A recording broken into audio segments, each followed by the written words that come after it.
Welcome back to Smart English Talk, the podcast that helps you build a better, stronger, and smarter vocabulary and grammar base.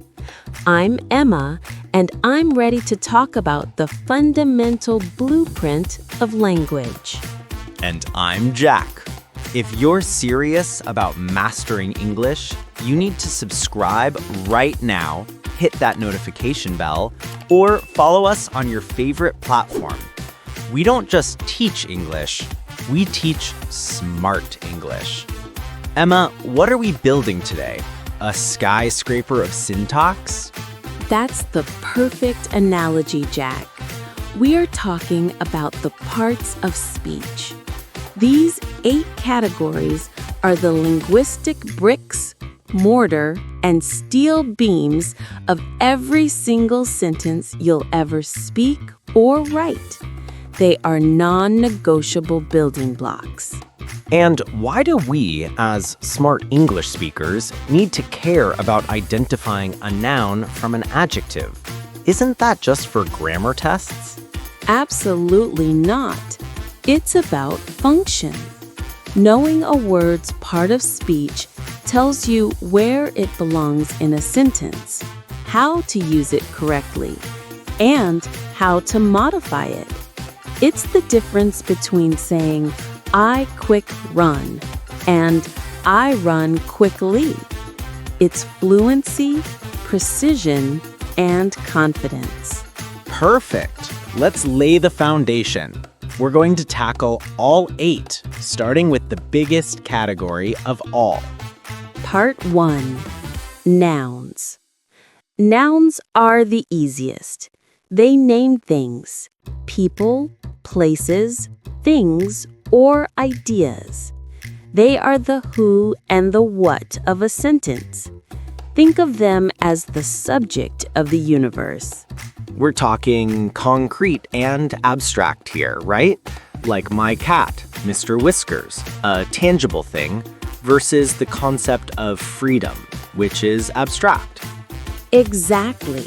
And we have proper nouns like Paris or Jack, which are always capitalized, and common nouns like city or man.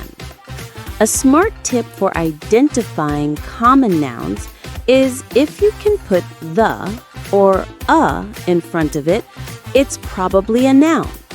The book, a decision. That's a great trick.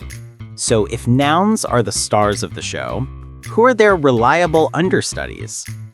Part 2. Pronouns.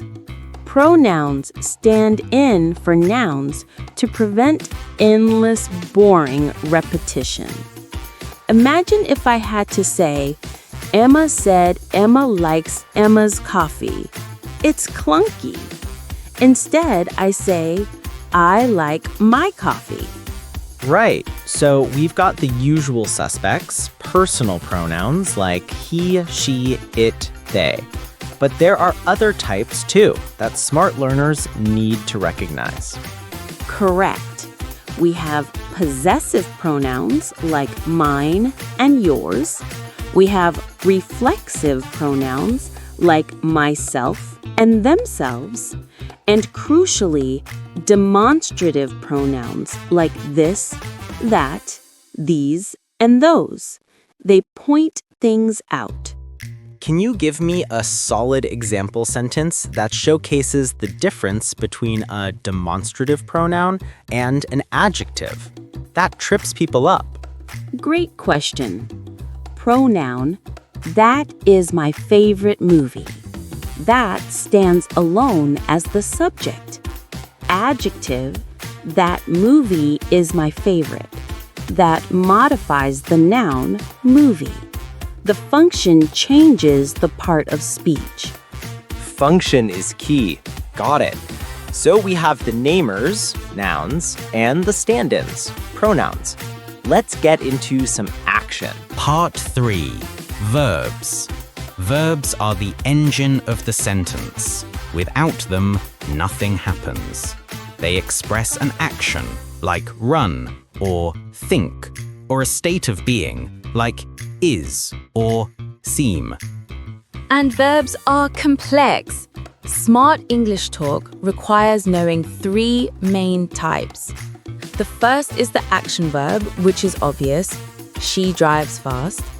The second is the linking verb, which connects the subject to a description. He is happy. And the third, which everyone needs to master, is the helping verb. These work with the main verb to form verb phrases and indicate tense. He will have been waiting. That whole phrase is the verb. Exactly. The core of a strong sentence must have a strong, clear verb. Now, to make those nouns and actions more interesting, we bring in the describers. Part 4. Adjectives. If you can describe a noun or pronoun, you're using an adjective. They answer questions like, which one, what kind, or how many. Let's take the simple noun house. What kind of house? A blue house. A huge house. A haunted house. Notice where the adjective usually sits, right before the noun. But adjectives can also follow linking verbs, right? Like, the soup tastes spicy. Spicy is describing the noun soup, even though it's at the end.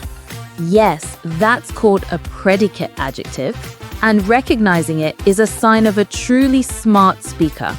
A quick tip, the articles a, an, and the are also considered adjectives because they modify nouns. They specify or generalize. So, the more adjectives you have, the more vivid your language becomes. But wait, what about describing the actions themselves? That takes a different block, right? That's where part 5, adverbs, step in. If adjectives modify nouns, adverbs modify almost everything else, verbs, adjectives, or other adverbs. They answer how, when, where, and to what extent. The classic example is the word ending in ly. Quickly, happily, easily. That's a good starting point, but not all adverbs end in ly. For example, never, always, very, and fast are all adverbs. Let's look at the 3 things they can modify. First, modifying a verb, how. She runs quickly. Quickly modifies the verb runs. Second, modifying an adjective, to what extent. The coffee was too hot. Too modifies the adjective hot. It intensifies it. And the tricky one, third, modifying another adverb, to what extent. He spoke very quietly. Quietly is an adverb describing the verb spoke, and very is an adverb describing how quietly he spoke.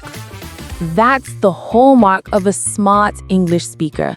Seeing that deep layer of modification, adverbs add shading and detail to our actions. They are essential for precision. Now we're moving from the description blocks to the structural blocks. Part 6, prepositions. These are small words that show the relationship between a noun or pronoun and another word in the sentence. Think location, time, or direction. A preposition is never alone. It always starts a prepositional phrase, which includes the preposition and its object, a noun or pronoun. Common ones include on, under, to, from, before, during.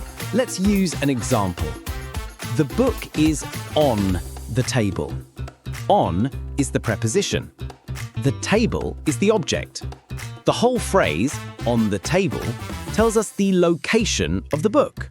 If you take out the prepositional phrase, the sentence still makes sense. The book is. Prepositional phrases add crucial detail, but are grammatically secondary. Smart learners know to use them to add specificity. Moving on to the ultimate connector, Part 7, Conjunctions. These words link words, phrases, or clauses. They are the glue of the sentence. The most famous group are the coordinating conjunctions. We use the acronym fanboys to remember them. For, and, nor, but, or, yet, so. These join elements of equal importance. Example, I like coffee and she likes tea. The word and connects two complete ideas. And for truly sophisticated English, we use subordinating conjunctions to join an independent clause with a dependent clause. Words like because, since, although, when. These create complex sentences. I left early because I was tired. The second clause depends on the first. This is how you make your writing sound mature and complex. And finally, the smallest but most expressive part of speech. Part 8, interjections. These are short exclamations that express sudden emotion. They usually stand alone and are often followed by an exclamation mark. They add flavor and personality to speech. Think, wow, ouch, yikes. In formal writing, we usually skip them, but in dialogue or casual conversation, they are everywhere. Even a simple well or oh or hello can be an interjection if it's used to interrupt or transition thought. Well, I think we've covered all 8. That was a blitz. Let's do a quick recap. This is the ultimate parts of speech cheat sheet for all our Smart English Talk subscribers. Nouns and pronouns are the subjects and objects, the who and what. Verbs are the action or state of being, the engine. Adjectives modify nouns. They answer what kind. Adverbs modify verbs, adjectives, or other adverbs. They answer how, when, where. Prepositions start phrases that show relationships like location. Conjunctions are the glue that connects words and clauses. And interjections add flair and sudden emotion. If you can identify the function of a word in a sentence, you are no longer guessing. You are speaking smart English. And that brings us to the end of our foundational deep dive.